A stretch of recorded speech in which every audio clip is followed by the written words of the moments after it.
दोस्तों अपन लोग English medium का क्लास 11th का और हिंदी मीडियम का क्लास 11th का ओरिजिनल रियल पेपर करने आ रहे हैं, ठीक है ना। तो आप लोग को सबसे पहले ये क्वेश्चन बता देते हैं, डी ब्रोगली समीकरण क्या है, ठीक है ना। तो डी ब्रोगली इक्वेशन होता है, इसका आंसर जे है, ठीक है, इंग्लिश में। और उसके बाद आपका आता है क्वेश्चन नंबर 2, इसका आंसर प्रोटोन है। तो देखिए प्रोटोन ऐसे लिखते हैं इंग्लिश मीडियम के बच्चे, और ये हिंदी में आपको क्वेश्चन लिखा है, ठीक है ना। और उसके बाद ये आप लोगों का क्वेश्चन नंबर 3 है, जिसमें आपको 3 लिखा है, तो इस प्रकार से 3 का आंसर है, ठीक है ना। तो आप लोग आंसर बिल्कुल इंग्लिश मीडियम के बच्चे कर लीजिएगा, ठीक है ना। ओरिजिनल रियल पेपर है जी, हमारे पास पहले से लिखा था, इसलिए हम जी आपको दिखा दे रहे हैं, ठीक है ना। चलिए अपन लोग आगे का देखते हैं। चलिए अब अपन लोग यहाँ पे देखने वाले हैं कि आप लोगों का जो क्वेश्चन नंबर 4 था, इसका आंसर आपका 18 है। फिर सर्वाधिक विद्युत त्रणीय तत्व है, तो आपका ये एफ वाला है, ठीक है ना, फ्लोरीन। उसके बाद आपका एस एस अभिमान में कौन सा बंध निर्माण होता है, तो आपका आंसर सिग्मा वाला है, ठीक है ना। सिग्मा इंग्लिश में इस प्रकार से लिखते हैं, तो ये लिखा आएगा, ठीक है ना। कुछ ज़्यादा इस पर चेंजेस नहीं होना, बहुत हल्का हल्का चेंजेस होना है। उसके बाद आपका रिक्त स्थान आता है, ठीक है ना। 1L इक्वल्स टू क्या होता है, ठीक है, तो 1000 होता है, आप लोगों को इसको लिखना था। और इसका तीर्थम प्रथम वर्ग में स्थित है, तो आप लोगों को प्रथम को क्या लिखते हैं अपन लोग इंग्लिश में, फर्स्ट लिखते हैं। उसके बाद आपको मिली, जहाँ पे मिलीग्राम लिखना है, ये 3, तो 3 लिखना है आपको। जहाँ पे sp3 लिखना है, 2 है, 2 लिखना है। कुछ अलग नहीं है, पूरा सेम है लगभग हिंदी मीडियम इंग्लिश मीडियम का, ठीक है ना। मैथ्स पे है, ठीक है। तो अब आगे अपन लोग जहाँ पे देखने वाले हैं सही गलत यानी कि ट्रू फॉल्स आपके, ठीक है। तो यहाँ पे आपका फर्स्ट वाला गलत होगा, और ये क्वेश्चन आप मिला दीजिएगा, जो पेपर हमने इंग्लिश में सेंड किया है ना, उसके हिसाब से आप लोग थोड़ा सा एडजस्ट कर लीजिएगा। कुछ क्वेश्चन ऊपर नीचे हैं, तभी समझे आपको क्वेश्चन भी दिखा रहे हैं, ठीक है ना।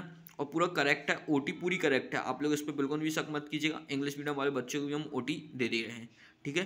तो ये इतना देख लीजिए। उसके बाद अपन वन वर्ड देखने वाले हैं अब अपन लोग, और मैथ्स और कॉलम देखेंगे, ठीक है।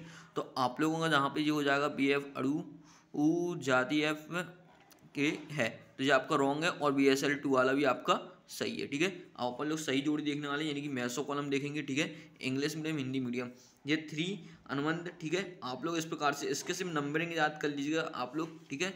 और ये क्वेश्चन जो है ना, ये हमने आपको शेयर कर दिया, ठीक है ना। ये पेपर में देख लीजिए जहाँ पे क्या चीज़ है, ठीक है, जहाँ पे नहीं लिखा हुआ है। अपन एक वाक्य देखने वाले हैं, हिंदी मीडियम इंग्लिश मीडियम दोनों पे देख लेंगे अपन लोग, ठीक है। सबसे पहले मोलारिटी की परिभाषा लिखिए, तो यानी कि मोलारिटी की परिभाषा लिखनी है। हिंदी मीडियम इंग्लिश मीडियम आप दोनों ही लिख सकते हैं, ये तो हम आपको मोलारिटी की परिभाषा भी दिखा देते हैं, ठीक है। तो उसके बाद आपका आता है क्वेश्चन नंबर 2, उच्चतम तरंगवेज वाले विकिरण का नाम लिखिए, ठीक है ना। तो जहाँ पे रेडियो वेव लिखना है आपको, इंग्लिश में क्या लिखना है, रेडियो वेव। हिंदी मीडियम वाले अपना लिख लेंगे जो भी आपका, ठीक है। उसके बाद द्रव्य धातु का नाम लिखिए, जहाँ पे आपका मरकरी आता है, जिसको आप HG से भी डोनेट करते हैं, ठीक है। इसके बाद आपका LCO का linear combination of atomic orbital, ये आपका सॉल्यूशन हो जाएगा। इसके बाद आता है आपका किराए के समूह को सम्मिलित कीजिए, तो आपका जहाँ पर आंसर C2H5OH हो जाएगा, ठीक है ना। तो ये आप लोगों के पूरे सॉल्यूशन हो गए हैं कन्फर्म रियल वाले।